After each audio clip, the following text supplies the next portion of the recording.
సంఖ్యాకాండము 23వ అధ్యాయము 8వ వచనం నుంచి 24వ వచనం వరకు. బిడ్డలారా, నేను 2 హెచ్చరికలు చేస్తాను, మీకు బాధ పెట్టుకోకూడదు. ఒకటి, సమయానికి వస్తే బాగుంటుంది.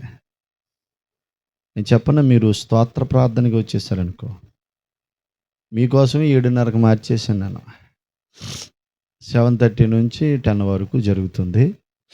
మీరు కొంచెం టయానికి వచ్చేస్తే ప్రార్థనలో ఉండొచ్చు. ప్రార్థనలో ఉంటే జరిగేది ఏంటి తెలుసా? ప్రార్థన, పాటలు, ఆరాధనలో పని అయిపోద్ది. అంటే అర్థం ఏంటంటే, పాడుతున్నప్పుడు, ప్రార్థన చేస్తున్నప్పుడు, ఆరాధిస్తున్నప్పుడు మనల్ని బలహీనపరిచే దురాత్మలు, మనల్ని అనారోగ్యానికి తీసుకెళ్లే దురాత్మలు, వింటున్నారు, భక్తిహీన పాత్మలు, ఇవన్నీ. కాబట్టి దేవుని బిడ్డలారా, మీరు మొదటిగా టయానికి రావడం ఒకటి అలవాటు చేసుకోండి. రెండవది ఏంటంటే, వచ్చిన తర్వాత మళ్ళీ వెనక్కి వెళ్ళకూడదు, అటు ఇటు తిరగకూడదు, సెల్ ఫోన్లు వాడకూడదు అండి. మరి హల్లెలూయా. నేను చెప్పనా, క్రమం లేకుండా మనం ఏం చేసినా వేస్ట్. ఇప్పుడు బండి మన చేతిలో ఉందని అడ్డగోలుగా తోలితే ఎవడో ఒకడు గుద్దేస్తాడు. అలాగని దేవుని సన్నిధిలో కూడా మంచిగా ఉండాలి.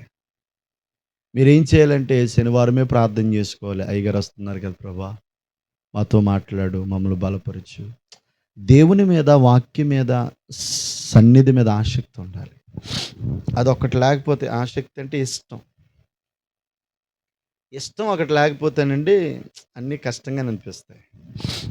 మనకి ఏసే మీద ఇష్టం ఉందనుకో బాగుంటుంది. కొంతమంది ఏసే మీద ఇష్టం ఉన్నట్టు నటిస్తారు, కానీ అటు ఇటు కూడా ఉంటారు. ఇక వాళ్ళు కూడా మనకు అనవసరం, వాళ్ళు వదిలేస్తాం. వాళ్ళు యేసుప్రభు దగ్గర నుంచి ఏదైనా పొందుకుంటారంటే ఏం పొందుకోరు. ఎన్ని సంవత్సరాలు ఉన్నా భక్తి సీనియారిటీ ఉంటుంది, కానీ సిన్సియారిటీ ఉండదు. సీనియారిటీ ఉంటుంది. అమ్మ నువ్వు ఎప్పుడు నమ్ముకున్నావు, అయ్యా నువ్వు ఎప్పుడు నమ్ముకున్నావు అంటే, అబ్బాయి నేను నమ్ముకుని 20 సంవత్సరాలు అయింది. 20 సంవత్సరాల నుంచి ఏమైనా ఓడబడిచామంటే ఏమీ లేదు. అసలు ఆదికాండం ఎక్కడుందో తెలదు, ప్రకటన గ్రంథం ఎక్కడుందో తెలదు, యేసుప్రభు మనసు ఏంటో తెలదు. నేను ప్రార్థన చేసుకున్నాను దేవుని సన్నిధిలో. శనివారం కొంచెం ఉపవాసం ఉండి ప్రభు సన్నిధిలో కొంచెంసేపు ప్రార్థన చేసుకుని చాలాసేపు ప్రేయర్లో గడిపాను. ప్రేయర్లో గడిపి ఏసే నేను ఒక ప్రశ్న అడిగాను, నిన్ను ఎక్కువ ప్రేమించాలి ప్రభా, నిన్ను అసలు నువ్వంటే పిచ్చి ప్రేమ నాలో కలగాలి ప్రభా. నాకు ఇప్పుడు ఉన్నదానికంటే ఇంకా ప్రకటన ఎఫెసీ పత్రికలో ప్రేమ దూరమైపోయింది అని చెప్తాడు.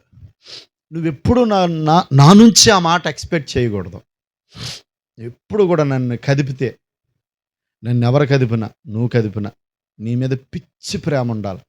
నువ్వు నన్ను ఎలా ప్రేమిస్తున్నావో నేను కూడా నిన్ను ఎలా ప్రేమించాలా, నాకు అలాంటి కృప కావాలి ప్రభా అని ప్రార్థన చేయడం ప్రారంభిస్తే, యేసుప్రభు అన్నాడు, నేను అన్నీ నీకు ఇచ్చేసాను కానీ నీకు తెలియలేదు అన్నాడు. అసలు నేను అలాంటి ప్రేమను పొందాలంటే నన్ను ఏం చేయమంటావని ప్రేయర్ చేశానండి.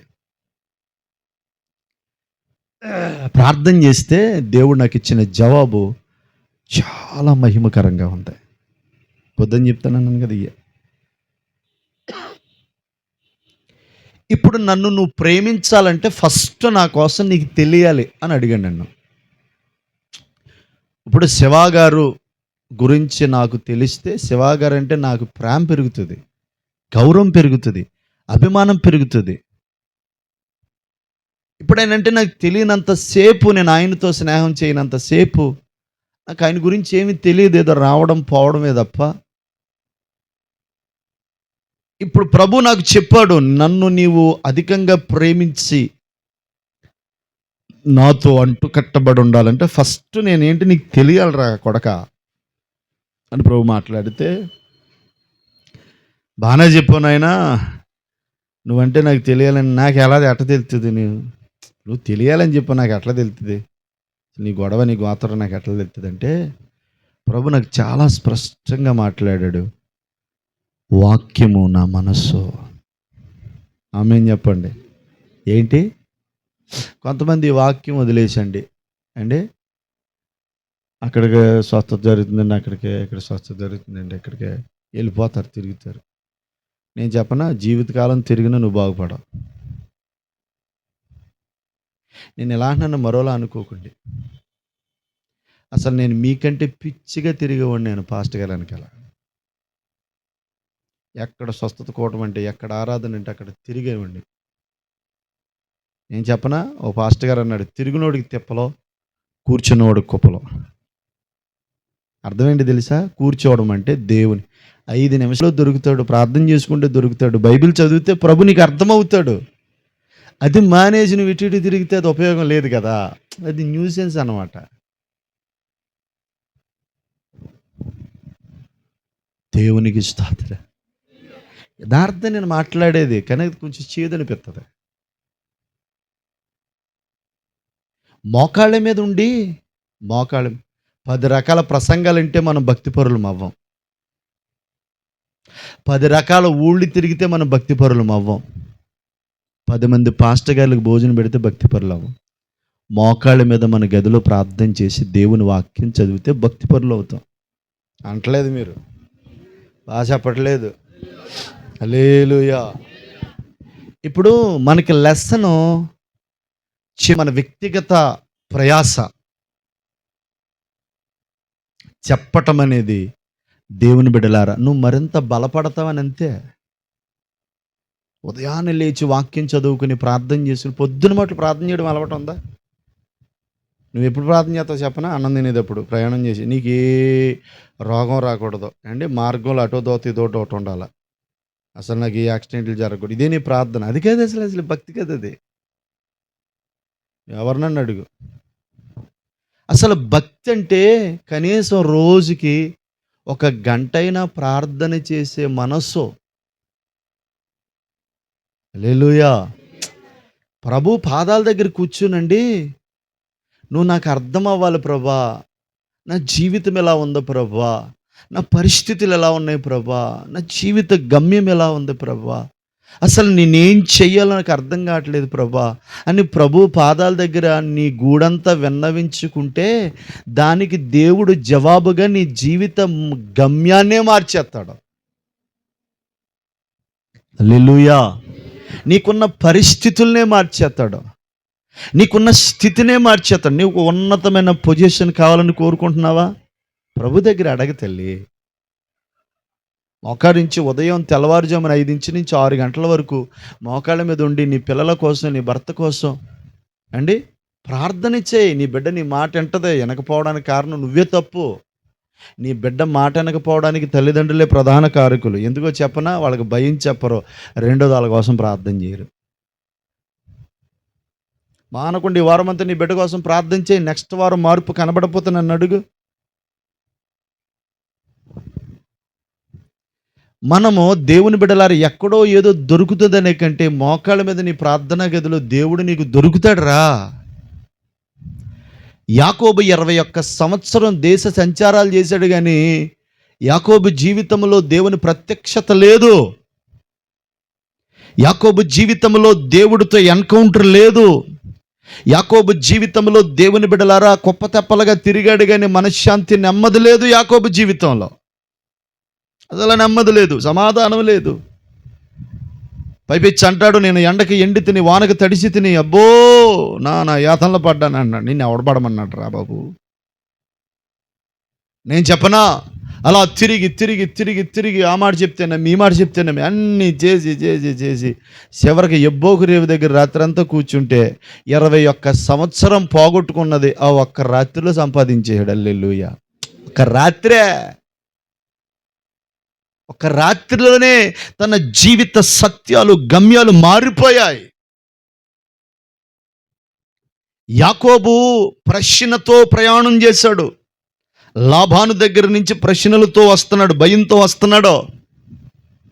అసలు ఎలా ఉంటుందో పరిస్థితి, ఎట్టుంటుందో పరిస్థితి, స్థితిగతులు ఏంటో, ఈ గొడవ ఏంటో, మా అన్న నన్ను ఏమంటాడో, మా తండ్రి నన్ను ఏమంటాడో, నా బతుకేంటో, భయంకరమైన భయాలతో ప్రయాణం ప్రయాణం మొదలు పెట్టాడండి. ఎబోకురే వచ్చేటప్పటికి భయములన్నిటిని తొలగించి దేవుడే ప్రత్యక్షమైపోయాడు యాకోబుకి.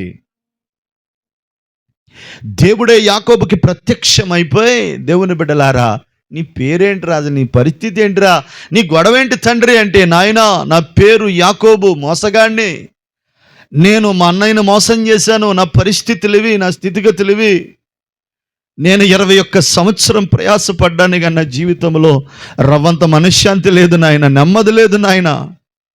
అసలు నా బ్రతుక్కి నాయనా ప్రశాంతత లేని జీవితం జీవిస్తున్నాను. భార్య ఉండటం ఉంది, పిల్లలు ఉండటం ఉన్న, రాస్తుండటం ఉంది, కానీ నా బతుకులో నెమ్మది లేదయ్యా. ఈ డబ్బులు ఇవ్వలేనిది, ఈ సంపద ఇవ్వలేని నెమ్మది నా జీవితంలో, ఏదో కొరతతో నా జీవితం సాగుతుంది నాయన. దేవుని బిడ్డలారా, ఆ రాత్రి యాకోబుకు దేవుడు ప్రత్యక్షమై ఇశ్రాయేలు అని ఆశీర్వదించాడు. ఆ ఒక్క రాత్రే యాకోబు దశలు మారిపోయాయి. ఆ ఒక్క రాత్రే యాకోబు జీవిత శైలి మారిపోయింది. దేవునికి స్తోత్రం చెప్పండి, చేతులు పైకెత్తి చెప్పండి. నేను అంటాను, ప్రియ దేవుని బిడ్డలారా, మొదటిగా నువ్వు మోకరించి ప్రార్థన అలవాటు చేసుకో. అందుకే నేను ప్రారంభంలోనే వచ్చేమని చెప్తున్నాను. ఎందుకో తెలుసా? ఎవరు ఎలా ప్రార్థన చేస్తున్నారని కనిపెట్టి నేర్చుకో. ప్రార్థన ఎలా చేయాలి నేర్చుకో. మీ నాన్నతో మాట్లాడడం నీకు ఎవరైనా నేర్పించాలా? మీ తండ్రితో ఎవరైనా మాట్లాడడం నేర్పించాలా? నీ దేవుడితో మాట్లాడడం. 5 నిమిషాల ప్రార్థన ఉండదండి కొంతమందికి, 2 నిమిషాల ప్రార్థన ఉండదండి కొంతమందికి. నేను అంటాను, 2 నిమిషాలు, 5 నిమిషాలు, 10 నిమిషాలు అసలు ప్రార్థనే కాదు. నీవు దేవుని సన్నిధిలో కన్నీరు ఏరులై పారేదాకా ప్రార్థన చేయాలి. నీ మనసు ప్రశాంతత వచ్చే వరకు ప్రార్థన చేయాలి. నీ జీవితానికి ప్రశాంతత కలిగే వరకు ప్రార్థన చేయాలి. ఒక నిశ్చయతతో ప్రార్థనా గదిలో నుంచి నువ్వు బయటికి రావాలి. నా ప్రార్థన ప్రభు విన్నాడు, నాకు మనశ్శాంతి దొరికింది, నెమ్మది దొరికింది. ఆ సమయం దాకా ప్రార్థన చేసి, అది గంట అవ్వచ్చు, 2 గంటలు అవ్వచ్చు, రోజంతా అవ్వచ్చు, చెప్పలేను. నేను ఒక్కరోజు ప్రార్థన మానేస్తే నా జీవితంలో సమస్తాన్ని పోగొట్టుకున్నంత మనేదిగా కూర్చుంటాను. ఎందుకంటే దేవునితో మనకున్న బంధం, దేవునితో మనకున్న అవినాభావ సంబంధాలు తెగిపోకూడదు. ఇక దేవునితో ఉన్న బంధం తెగిపోతే, దేవుని సహవాసం తెగిపోతే, నేను చెప్పనా బిడ్డలారా, నువ్వు దేవునితో సంబంధాలు లేవనుకో, నెక్స్ట్ సైతాన్ గడితో సంబంధాలు ఏర్పడతాయి. ఇప్పుడు నువ్వు ప్రార్థన చేయకుండా, బైబిల్ చదవకుండా, యేసుప్రభుని స్తుతించకుండా, నేను కూడా భక్తిపరురాలనే, నేను కూడా భక్తిపరుని, నేను బాప్తీసం పొందేశాను, ప్రభు శరీరం తీసుకుంటున్నాను, నాకు తిరిగిలేదు అనుకుంటాకు లేదు. ఇంకోటి చెప్పనా, ప్రార్థన చేయని వాళ్ళు పరలోకం వెళ్తా కూడా లేదు.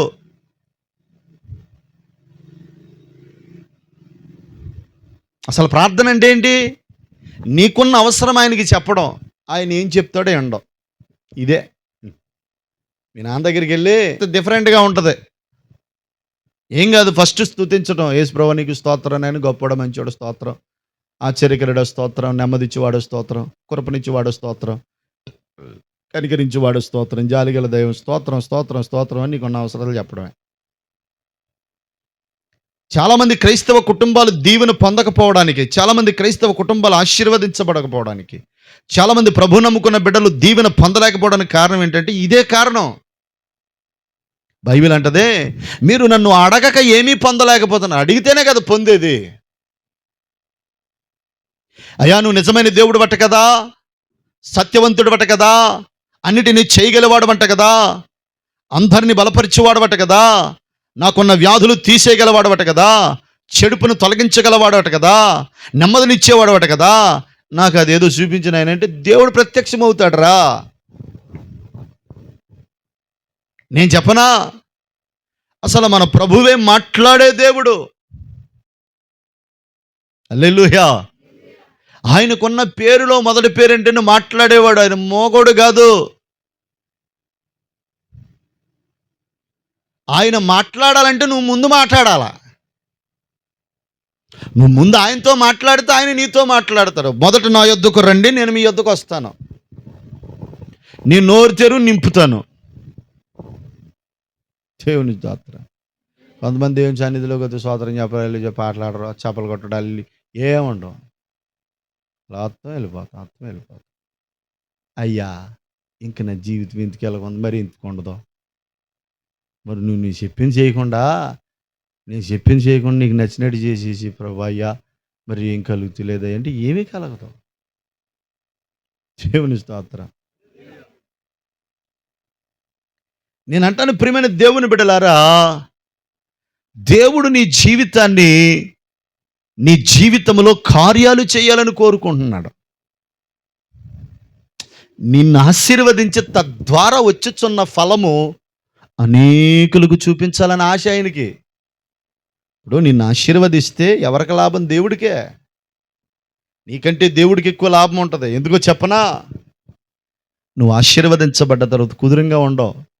ఆ మాట మరొకరికి చెప్తావు, అమ్మా ప్రభు నమ్ముకున్నాం, మేము యేసుప్రభుని నమ్ముకుని బాప్తీసం పొందాం, మా జీవితాలు మారిపోయినాయి, మాకు నెమ్మది వచ్చింది, ప్రశాంతత వచ్చింది, మాకు అన్నీ కలిగాయి అని చెప్తే ఇతరులకు కూడా ఆశ కలుగుతుంది. ఇప్పుడు ఎవరికి సాక్ష్యం చెప్పలేదంటే ఇప్పటి వరకు, మరి నువ్వేమైనా పొందావో లేదో నాకు తెలుస్తలేదు. యేసు రక్తం ఇచ్చి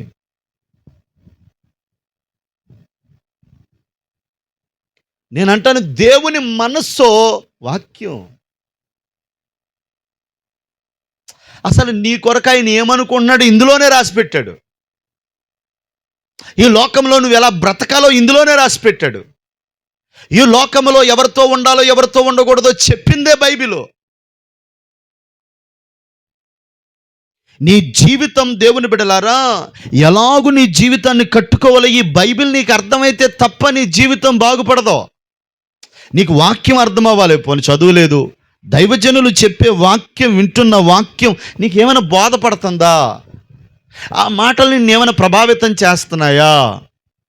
ఈరోజు ఈ మొదటి ఆదివారం, జూన్ నెల మొదటి ఆదివారం, యేసుప్రభు నాతో ఏం మాట్లాడాడు? రెండో వారం ఏం మాట్లాడారు? ఈరోజు మాట్లాడిన మాటలు వారమంతా ప్రార్థన చేయాలి. ప్రభా మొన్న ఒక రోజున ప్రార్థన చేయమని చెప్పి అయ్యగారిలోంచి నువ్వు మాట్లాడావు కదా, ఇదిగో మరి నేను ప్రార్థన చేస్తున్నాను. ఇప్పుడు దేవుడు వాక్యంలో నుంచి నా ద్వారా మీతో ఎందుకు మాట్లాడుతున్నారంటే మీరు అలా చెయ్యాలని. ఇప్పుడు మీరు అలా చేయకుండా ఆయన అలా చెప్తాడు, మన గొడవ మందే అంటే నేను చెప్పనండి, అసలు నువ్వు రవ్వంత కూడా ఏం పొందలే యేసుప్రభు దగ్గర నుండి, ఏం పొందలే. కొంతకాలానికి వేసేయంటే చిరాకు వచ్చేది, నీకు విశ్వాసం పోద్ది. దేవుని స్తోత్రం చెప్పండి. బాగా చెప్తలేదండి. ఇప్పుడు ఆయన మనస్సేంటో నేను అడిగినప్పుడు నా మనసంతా బైబిలే. ఇంకోటి చెప్పనా, అసలు ఆయన ఏమై ఉన్నాడో కూడా ఇందులోనే ఉంది. ఆయన ఎందుకు వచ్చాడో కూడా ఇందులో ఉంది. నిన్ను ఎందుకు రక్షించాడో కూడా ఇందులో, ఇవన్నీ ఇందులోనే ఉన్నాయి.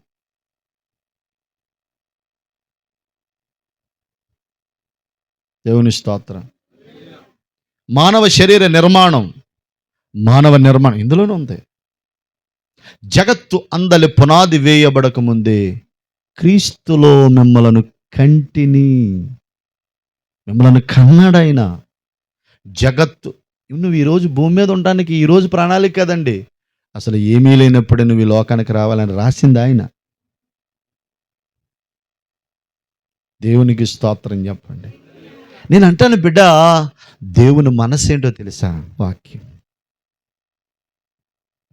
కొన్నిసార్లు నేను బైబిల్ చదువుతా ఉన్నప్పుడు నాకు ఎంత ఆసక్తి పడుతుందో, ఎంత ప్రేమ పడుతుందో యేసయ్య మీద. ఒక్కో మాట చదువుతున్నప్పుడు, అయ్యో నీకు ఇంత పిచ్చి ప్రేమ ఏంటి నాయనా నీ బిడ్డలంటే అని అబ్బురిపోతాను. వాస్తవానికి మనం ఎన్నోసార్లు ప్రభుని బాధ పెట్టినోళ్ళు, దుఃఖపెట్టినోళ్ళు, గాయపరిచినోళ్ళు, అయినా కానీ మనల్ని ఏం చేస్తున్నాడు? బైబిల్ అంటది కోపించుచుని వాత్సల్యత చూపే దేవుడు. అంటే అర్థం ఏంటి? మన మీద కోపం ఉంది, కానీ పోన్లే నా బిడ్డలే కదా, పోన్లే నా బిడ్డలే కదా అని మరలా ఏం పడుతున్నాడంట? జాలి పడుతున్నాడు. కొన్నిసార్లు బూతులు ఆడతాం మనం, ఏమండి తప్పుడు మాటలు మాట్లాడతాం, చెడ్డగా చూస్తాం, ఏమండి చూడకూడని చూస్తాం, మాట్లాడకూడని మాట్లాడతాం, వెళ్ళకూడని స్థలానికి వెళ్తాం, చాలా గాయపెడతాం ప్రభుని. అయినా కానీ నా బిడ్డలే అని మన మీద జాలి పడుతూ మనల్ని ఆశీర్వదించే దేవుడు ఆయన. ఆమేన్ చెప్పరా? స్తోత్రం. హల్లెలూయా. నిద్ర చాలా మంది అంటున్నారా? చదివించిన లేఖన భాగంలో కొన్ని మాటలు చెప్తాను. ఇప్పుడు నా అనుభవం నుంచి కొన్ని మాటలు చెప్పాను మీకు. హల్లెలూయా. చదవబడిన లేఖనాల్లో కూడా కొన్ని మాటలు చెప్తాను. దేవుని ఔన్నత్యాన్ని మీకు తెలియజేస్తాను. స్తోత్రం చెప్పండి.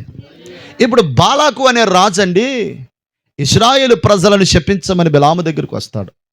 ఎవరెవరి దగ్గరికి వచ్చారు? దానియేలు గారి తుపాకుల గురించి తినదాండొచ్చాడా? స్తోత్రం చెప్పండి. బాలాకు రాజు బిలాము దగ్గరికి, బిలాము అంటే శక్తి కలిగిన డైనమిక్ ప్రాఫిట్ అన్నమాట. ఆయన ఏది పలికితే జరిగిపోద్ది. అసలు ఆయన ఒక మాట పలికితే చాలు జరిగిపోద్ది. ఎందుకంటే అంత ప్రార్థనా యోధుడు, అంత మహిమ కలిగిన ప్రవక్త, దేవుని ఆత్మ చేత నింపబడిన యోధుడు. ఇప్పుడు బాలాకుకి తెలిసింది, బిలాము దగ్గరికి వెళ్ళి అయ్యా ఆ బిలాముని రమ్మను, ఎందుకంటే ఒక సైన్యం వచ్చుచున్నది, ఇశ్రాయేలు సైన్యం. ఆ సైన్యమును శపించాలి, ఎందుకంటే ఆ సైన్యం మన దేశం వెంబడి వెళ్తే మొత్తం మనల్ని నాశనం చేసుకుంటూ వెళ్ళిపోతారు. అందుచేత దేవునికి స్తోత్రం. అందుచేత దేవుని బిడ్డలారా, ఇశ్రాయేలు ప్రజలను శపించటానికి బిలాముని దేవుని బిడ్డలారా రాజైన బాలాకు తీసుకు తెచ్చుకుంటాడు. ఇప్పుడు తీసుకు తెచ్చుకుని ఏమంటాడంటే, వచ్చుచున్న మా సమూహము చూసావా, అదుగు ఇశ్రాయేలు సైన్యం వస్తుంది అంటాడు. ఇప్పుడు వాళ్ళని శపించటానికి నిలబడినటువంటి బిలాము ఏమని చెప్తున్నాడు? ఇశ్రాయేలు ప్రజల ఔన్నత్యాన్ని, యాకోబు ఔన్నత్యాన్ని, గొప్పతనాన్ని చెప్తున్నాడు. అంటే తన కొడుకు గురించి తన ఇంట్రడక్షన్ ఇస్తున్నాడు అనమాట బాలాకు, బిలాములో నుంచి దేవుడు. నాకు మామూలుగా మధ్య వత్తలేదు రక్తనేజ్యం, హల్లెలూయా, గంతులేసేయాలంత ఉద్యమం వచ్చేస్తుంది వాక్యం చదువుతుంటే. సర్వసాధారణంగా మన కొడుకు కానీ కూతురు కానీ మనం వాళ్ళంటే మనకి ఇష్టం అనుకో, వాళ్ళ కోసం అంతమాట మాట్లాడతాం. ఎందుకంటే మర్చిపోలేని ప్రేమ వాళ్ళ మీద మనం పెట్టుకున్నాం.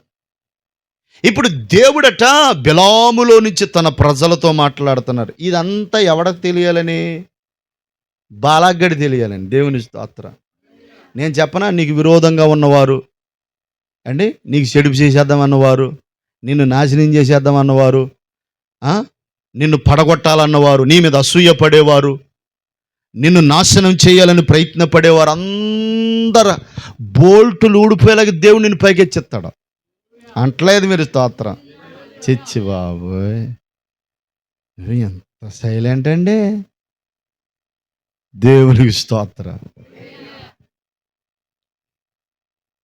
ఇప్పుడు రైల్వే స్టేషన్లో రైలు వెళ్ళిపోతే మన ఎదుగు అలా కూర్చోకూడదు దేవుని సన్నిధిలో. హల్లెలూయా. బిడలారు తన ప్రజల కొరకు, వారి ప్రజల ఔన్నత్యము కొరకు శత్రువైన బిలాముకి తెలియచేయాలని, బాలాకుకు తెలియచేయాలని బిలాములో నుంచి దేవుడు మాట్లాడుతున్నాడు. ఏమని మాట్లాడుతున్నాడో చదవండి ఒకసారి, నేను చెప్తాను. నేను చదువుతానే. బాలాకు యెహోవా ఏమి చెప్పిననడుగగా, బిలాము ఇట్లా నేను బాలాకా లేచి వినుము, సిఫోర కుమారుడా చెవి ఎగ్గిన మాట ఆలకించుము. దేవుడు అబద్ధమాడుటకు నరుడు కాదు. స్తోత్రం చెప్పండి. ఆయన దేవుడు పశ్చాత్తాపడుటకు నేను నరమాత్రుడు కాదు. ఆయన ఏమి చెప్పానో అదే చేసే దేవుడు. ఆమేనండి. నేను ఒక విషయం చెప్పనా, మన జీవితంలో దేవుడు మనకి ఏదైనా వాగ్దానము కానీ, ఏదైనా దర్శనము కానీ, ఏదైనా ఒక ప్రవచనము కానీ, ఏదైనా తన వాక్యములో నుంచి ఎత్తుపట్టి నీతో మాట్లాడి నిన్ను ఎలాగూ చేస్తానని చెప్తే అది చెయ్యక మానడంట. నువ్వు చచ్చిపోయేలాగా అది చూస్తావు.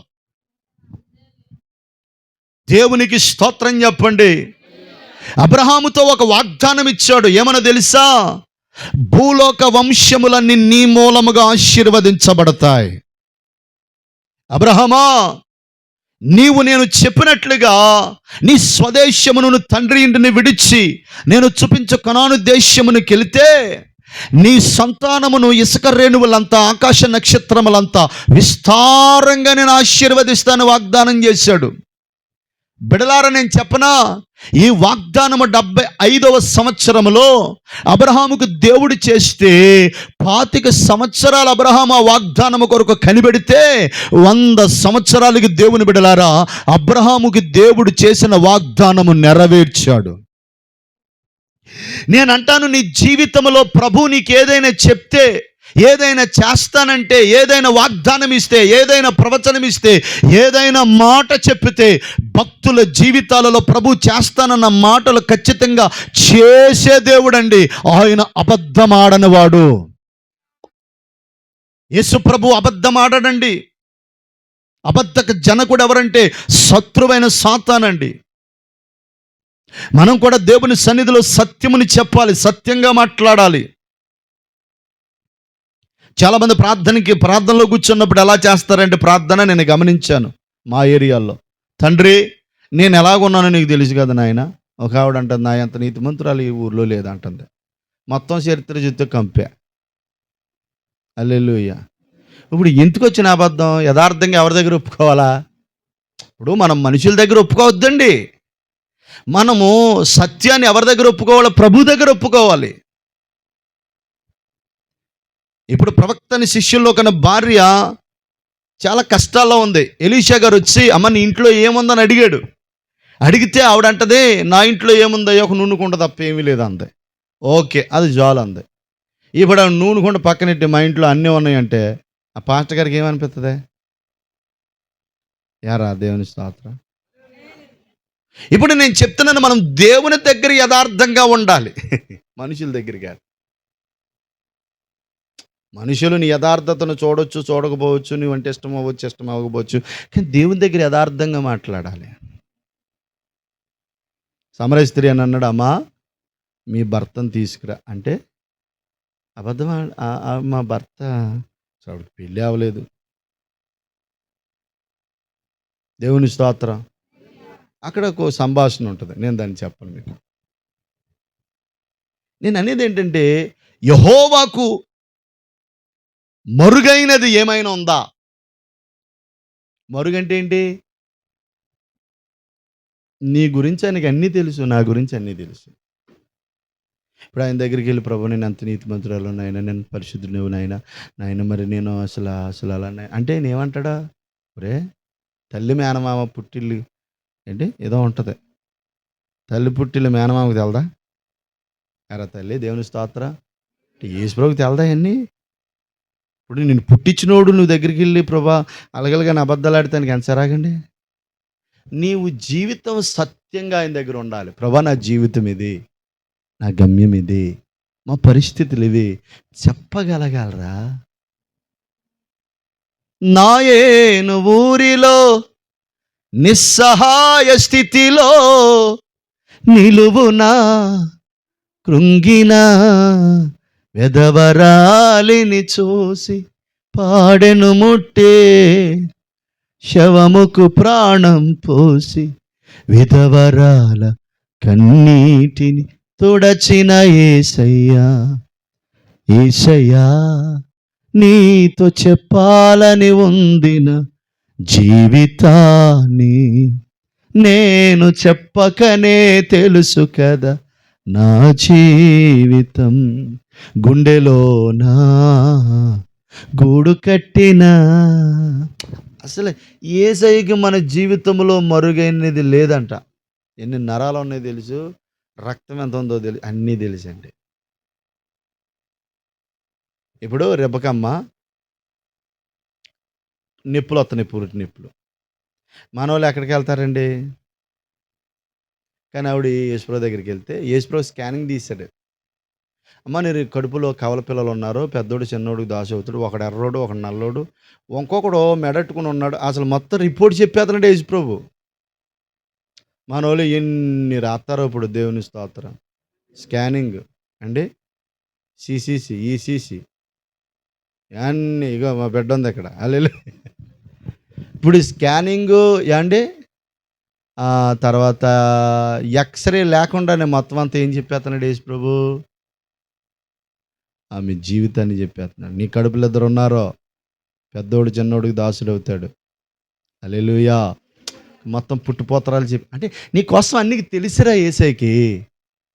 నువ్వు ప్రత్యేకంగా నువ్వేం చెప్పక్కర్లేదు. కానీ నేను చెప్తున్నాను, కొన్ని సందర్భాలు నీ జీవితంలో అబద్ధం ఆడకుండా నీ జీవితాన్ని ఆయనకి చెప్పాలి. ప్రభు నా పరిస్థితి ఇది నాయన, నా స్థితిగతులు ఇవి, నాకు సహాయం చేయి ప్రభు అని నువ్వు ప్రభుని అడిగితే ఖచ్చితంగా నీకు నేను చెప్పనా, ఆయన అబద్ధమాడుటకు మానవుడు. ఈ ఈ సంగతి ఎవరికి చెప్తున్నాడు ఈ గొడవ? బాలాకు చెప్తున్నాడు. రే ఎస్ట్ ఫెలో, నా బిడ్డల్ని చంపేద్దామని చూసావు కదా, అసలు ఈ ఈ ఆడి కంటితో ఆడినే పొడుచుకునేలా చేసేసాడు దేవుడు. నీకు విరోధంగా ఉన్నవాళ్ళు కూడా అలా చేసేస్తాడు. మన అనవసరం గొడవలు ఎట్టేసుకుని, తగులు ఎట్టేసుకుని, అలా పెట్టేసుకుని నా ఇబ్బందులు పడ, మనం మౌనంగా ఉంటే దేవుడు కదిలేస్తాడు. నా పక్షమై నీ ఉండగా ఉండేదెవరు, కుమారునే ఇచ్చావయ్యా సమస్తము. నీ పక్షాన ఉన్న ప్రభు ఆయన, నీ పక్షాన ఉన్న ప్రభు, నీకు న్యాయాధిపతి, నిన్ను నడిపించేవాడు, నిన్ను బలపరిచేవాడు. కిందకి చదవండి ఇంకా. ఆయన మాట ఇచ్చి స్థాపించకుండానా, దేవునికి స్తోత్రం. ఆయన ఒకసారి ఒక మాట చెప్పాడంటేనండి, ఎవరి జీవితం కోసమన్న ఒక మాట చెప్పాడంటే అది నెరవేరకుండదు. యాకోబుతో అంటాడు, యాకోబు ఐగుప్తుకి వెళ్ళాలని ఆలోచన వచ్చి, యోసేపు ఐగుప్తుని ఏలుచున్నాడని తెలిసి, నాయనా నేను కూడా ఈ ఐగుప్తు వెళ్ళాలని అనుకుంటున్నాను, నీ చిత్తమైతే, నీకు ఇష్టమైతే నేను ఐగుప్తు వెళ్తాను ప్రభు అంటే, ప్రభు అంటాడు యాకోబుతో, నేను నీకు చెప్పినది నెరవేరు వరకు నేను నిన్ను విడవను,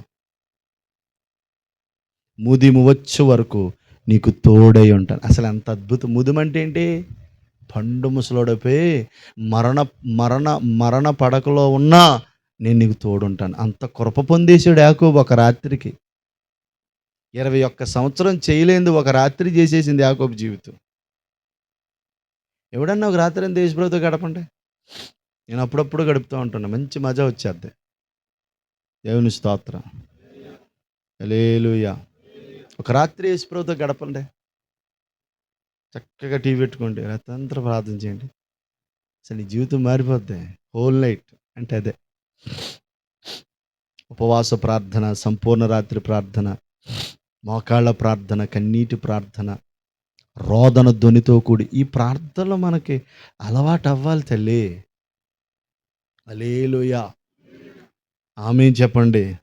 తర్వాత ఇదిగో దీవించమని నాకు సెలవాయను, ఆయన యాకోబులో ఏ దోషము లేదు, ఇశ్రాయేలీలలో ఏ వంకరతనము చూడలేదంట. అంత గొప్ప దేవుడు అండి. దోషము అనండి, ఇంకేమంటారు టైం దాటిపోతుంటే, దోషము. హల్లెలూయా. చూడండి, వంకరితనము. ఇంకా కిందకంటాడు, యాకోబులో ఏ మంత్రము లేదు, 23 వచనం, ఇశ్రాయేలీలో శకునం లేదు. ఆమేన్ చెప్పండి. చూడండి, పైదానికి అర్థం ఏంటో చెప్పన దేవుని బిడ్డలారా. దోషము లేదంటే అతనిలో ఏ లోపాలు నేను కనుగోలేకపోయాను. యబ్బోకు రేవు దగ్గర ప్రార్థన తర్వాత యాకోబులో దేవుని బిడ్డలారా ఏ వంకరతనము లేదంట. వంకరతనం అంటే ఏంటి? ఏంటి అంత ఇన్ని వంకరేసలేస్తున్నాడు అంటారు కదా కొంతమంది గురించి. ఈడు బుద్ధి వంకర, ఈడు పనులు వంకర, ఈడు మొత్తం వంకర అంటారు కదా. అలాంటి పనులు లేవంట యాకోబులో. ఆ కిందకి చదివితే మంత్రము లేదు, శకునము లేదు. స్తోత్రం చెప్పండి. అంటే మన మీద మంత్రశక్తులు పనిచేయవు. ప్రారంభంలో నేను తుపాకిలిగూడెంలో సేవ చేస్తున్న దినాల్లో నా మీద మంత్రప్రయోగాలు చేశారండి. మంత్రప్రయోగాలు చేశారు. ఇంచుమించు ఒక 21 days అనుకుంటా, లేకపోతే 7 days మంచం మీద ఉన్నాను. నన్ను ఎవరో తట్లో పెట్టుకుని ఎత్తుకెళ్ళిపోతున్నట్టు, ఏ పెద్ద పెద్దవన్నీ నల్లయ్య నా చుట్టూ తిరుగుతున్నట్టు, ఎప్పుడు అలా నిద్రలోనే ఉండేవాడిని. పొడుస్తున్నట్టు నాకు మంత్రప్రయోగం చేశారు. ఒక పాస్టర్ గారి దగ్గరికి వెళ్ళాను నేను. ఆ పాస్టర్ గారు ప్రార్థన చేస్తే దేవుని బిడ్డలారా ప్రభు నాకు గొప్ప విడుదల ఇచ్చారు. ఆ పాస్టర్ గారు చెప్పారు, నాన్న నీకు మంత్రప్రయోగం చేశారు నాన్న, సేవ అభివృద్ధి అయ్యే వరకు నువ్వు ఎవరింటికాడ ఏమి తినొద్దు అని చెప్తే, నేను రవి విన్సెంట్ అండి, నేను ప్రేయర్ చేసుకుని దేవుని బిడ్డలారా మరి ఆ రోజు నుంచి కొంచెం జాగ్రత్త పడడం ప్రారంభించా. చెప్తారా, ఇప్పుడు ఒక్కళ్ళు లేడు. నాకు మంత్రప్రయోగం చేసిన వాళ్ళందరూ వెళ్ళిపోయారు. దేవుని స్తోత్రం. ఇప్పుడు చెప్పనా, దెయ్యాలకి నేనంటే భయం. అప్పుడు వాటికి నేను భయపడ్డాను, ఎందుకంటే సేవ కొత్తది. ఇప్పుడా నన్ను చూస్తే అవి చేస్తాయి. హల్లెలూయా. చేతబడైనా, మంత్రాలైనా, తంత్రాలైనా, చింతకాయలైనా, ఏదైనా కబడ్దారు యేసు రక్తమేద్యం నన్ను ఏదేం చేయలేదు. ఎందుకంటే నాలో ఉన్న యేసు గొప్పోడు. దేవుని స్తోత్రం. హల్లెలూయా. శోధిస్తాయి. శోధన వేరు. అర్థమైందా? మనకు మంత్రాలు పనిచేయవు తల్లి. ఏదో చిన్న కాళ్ళు లాగుతుందని చేతబడి అనుకోకు. సహజంగా లాగుతాయి కాళ్ళు. అపోహ ఉంటుంది. సైతాన్ గాడు ఏం చేస్తాడంటే నిన్ను ముందు అవిశ్వాసిగా మార్చేస్తాడు. అమ్ము నీకు ఏదైపోతుంది అనిపిస్తాడు.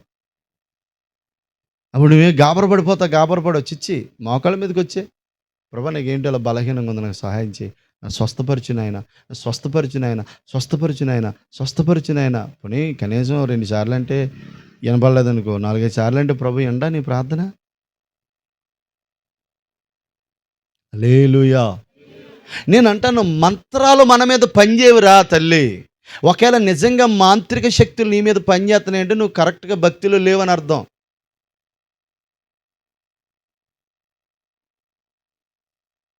చేతబడి నీ మీద పనిచేస్తుందంటే నువ్వు కరెక్ట్గా భక్తిలో లేవని అర్థం. దెయ్యాలు నీ ఇల్లు తొక్కుతున్నాయి అంటే అసలు వాటికి ఎంత ధైర్యం వేసి రక్తం వేద్యం. హల్లెలూయా. ఇప్పుడంటే తగ్గానండి. ప్రారంభంలో మా చర్చి ముందుకు వచ్చి పడిపోయి దెయ్యాలు పడిపోయి.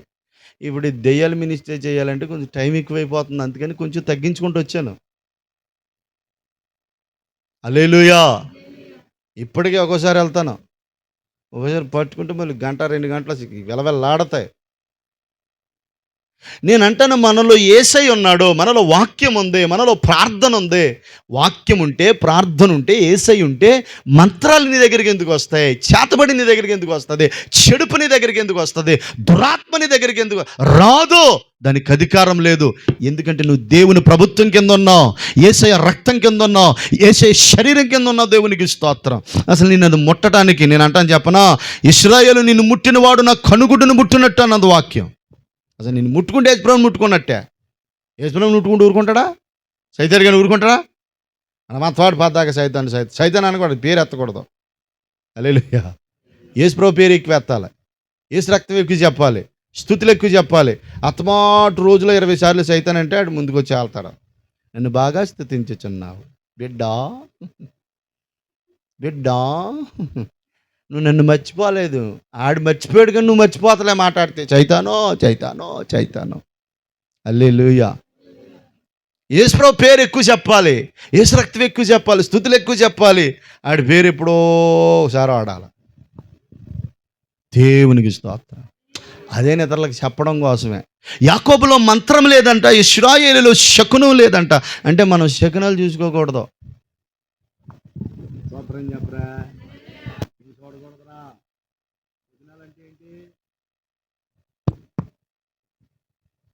ఈ రేఖ ఉందా,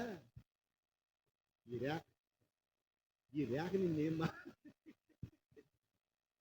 హల్లెలూయా. ఒకసారి నా దగ్గరికి చిలక పేసింది చెప్తే ఒక ఆయన ఇచ్చాడు. వచ్చి రేఖ చూసి, అయ్యగారు అద్భుతమైన జాతక మహత్యం కలిగిన వాడు, గవర్నమెంట్ ఉద్యోగం కలిగితే అది అయ్యగారికి 12 పెళ్ళం అవుతుంది అన్నాడు. అప్పటికే పెళ్ళైపోయి ఆవిడ లోపల ఉంది. దేవుని జాతర. సరే బాబు కాసేపు ఆగు, మా ఆవిడని పిలుతానన్నాడు. అన్నాడు. దేవుని స్తోత్ర. ఇంకోసారి మా పాటరం గారు షో చెప్పించుకుంటుందండి. ఆ షో చెప్పి ఆవిడలోకి మా అత్తగారు వచ్చేసింది. నేను ఆవిడ ఆపలేకపోతున్నాను, ఆ షో చెప్పి మా అత్తగారిని ఆపలేకపోతున్నాను. వాళ్ళిద్దరు నాపలేక సాగు వచ్చేసింది. అమ్మా అని ఆవిడ తడిపోద్ది, అదే తాళం చేయని మర్చిపోకలాగా ఉంది. హల్లెలూయా. ఈడేమో కూతురా నా ఎల్లుడా నా బిడ్డను బాగా చూసుకాడు చైతాడు. హల్లెలూయా. అలాంటివి చేయకూడదు మనం. హల్లెలూయా. అయితే అక్కడికి వెళ్తారు. అక్కడికే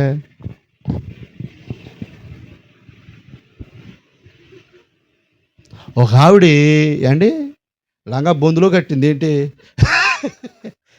నాకు భయపడి ఇక్కడ కడితే నాకు అన్నీ చెప్తాడు కదా దేవుడు. ప్రార్థన చేస్తాడు, అమ్మా ఎందుకో నీ దగ్గర దారం మీద కనపడుతుంది, అక్కడ ఇట్టినా కాపాడిపోతుంది, నీకు ఎందుకు కాపాడదు నా కర్మ అని వాళ్ళ కోడ తిట్టేస్తుంది. ఎందుకని వాళ్ళ కోడ చెప్పేసిందేమో నాకని. ఎందుకంటే వీళ్ళిద్దరికి పడదు. మీ కాళ్ళు ఏం చెప్పలేదమ్మా, నువ్వు ఎక్కడికి వెళ్ళావు మొత్తానికి, ఎందుకంటే నీకు ప్రార్థన వస్తలేదు, సైతాన్ గడు ఉన్నాడంటే నిజమయ్యి అని అప్పుడు చెప్పింది అన్నమాట. పాస్టర్ అమ్మగారికి చెప్పింది, అమ్మగారండి ఇలాగా అయ్యగారికి ఎక్కడ కాపాడే తిట్టేస్తాడో, పోనీ మంగళసూత్రాన్ని కడదామంటే కనపడిపోద్ది, చేతికి కడదామంటే కనపడిపోద్ది, మెళ్ళ వేసుకుందామని కనపడిపోద్ది, అందుకని జాగ్రత్తగా నేను మరి అమ్మ అలా కట్టుకున్నానంటే సిగ్గుచారం తెచ్చుకోవాలంటే పాస్టర్ గారు అని తెలుసు కదా నీకు అని 4 తిట్లు తిడితే దేవుని స్తోత్రం. ఆ దెబ్బ నుంచి ఈ దెబ్బకి ఇప్పుడు మానేసింది మొత్తం. శకునం లేదు, వంకర లేదండి. శకునం అంటే ఏంటి? ఎలాంటివి చూడకూడదు మనం. బైబిల్లో ఒక రాజు ఉన్నాడండి, బైబిల్లో సౌలు. ఆ రాజండి దేవుని మాట వెనక తిరగబడి వ్యతిరేకుడు అయిపోయాడు. దేవునికి వ్యతిరేకమైపోయాడు. ప్రవక్త అయిన సమూయేలుకి వ్యతిరేకమైపోయాడు. దేవుడు మాట్లాడతలే. తెల్లారి యుద్ధ పంక్తులు కూర్చున్నారు. ఫిలిష్తీయులు వచ్చి, మిద్యానీయులు, ఫిలిష్తీయులు చాలామంది వచ్చి యుద్ధం చేయడానికి సిద్ధపడ్డారు. మనోడికి దేవుడి దగ్గర నుంచి ఏ మాట లేదు. వాస్తవానికి చెప్పనా, దేవుడు ఏదైనా ఒక మాట చెప్తే అప్పుడు యుద్ధానికి వెళ్ళాలి. అలాగూ సేవకుల్లో నుంచి చెప్తాడు, కానీ యుద్ధానికి వెళ్ళటానికి దేవుని దగ్గర నుంచి మాట రాలే. నేను చెప్పనా, అప్పుడు మనోడు ఆ రాత్రికి రాత్రే శుభ్రంగా గాడిదని గంత కట్టించుకుని వెళ్ళిపోయి సోది చెప్పేవాడి దగ్గరికి వెళ్ళి ఆవుని అడుగుతాడు, అసలు ఇతను ఎవరో? దేవుని స్వాస్థ్యమంతటి మీద ఆధిపత్యం పొందిన రాజు. ఈ రాజు వెళ్ళి దేవుని బిడ్డలారా ఒక మాంత్రికురాల దగ్గర విచారణ చేస్తున్నాడు. అసలు ఇశ్రాయేలు ప్రజలు ఎవరి దగ్గర విచారణ చేయాలి? విచారణ అంటే ప్రార్థన, దేవుని దగ్గర చేయాలి. కానీ వాళ్ళు ఎక్కడ చేశారు? ఆ ఒక్క పాయింట్ మీద మనోడు చచ్చిపోయాడు. ఆ ఒక్క పాయింటే, ఇంకా ఉన్న పాయింట్లు, కానీ మెయిన్ ఆ ఒక్క పాయింట్ మీద చచ్చిపోయాడు. దేవునికి స్తోత్రం చెప్పండి. నేను ఎందుకు చెప్తున్నానంటే దేవుని బిడ్డలారా, మనలో ఎలాంటి వ్యవహారాలు ఉండకూడదు. ఎందుకంటే మనం యేసుప్రభువుని నమ్ముకున్నాం కదా. ప్రార్థన చేస్తే పలుకుతాడు, ఆయన సహాయం చేస్తాడు.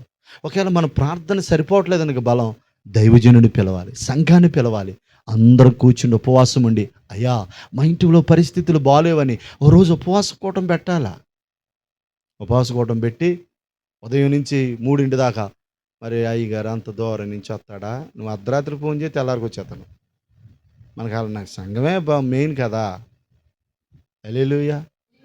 ఇప్పుడు నేను సంఘానికి కాపరను కదా, సంఘానికి గాలిలోకి వదిలేయకూడదు కదా, సమస్యలు వచ్చినప్పుడు వదిలేయకూడదు కదా, నాకు బాధ్యత. దేవుడు నన్ను పెట్టిందే అందుకు, బంధకాలలో ఉన్న వారిని విడిపించడానికి, రక్షణ లేని వారిని రక్షించడానికి, బలహీనపరచబడ్డ వారిని ఇదే దైవజనుడి పని. స్తోత్రం చెప్పరా. హల్లెలూయా.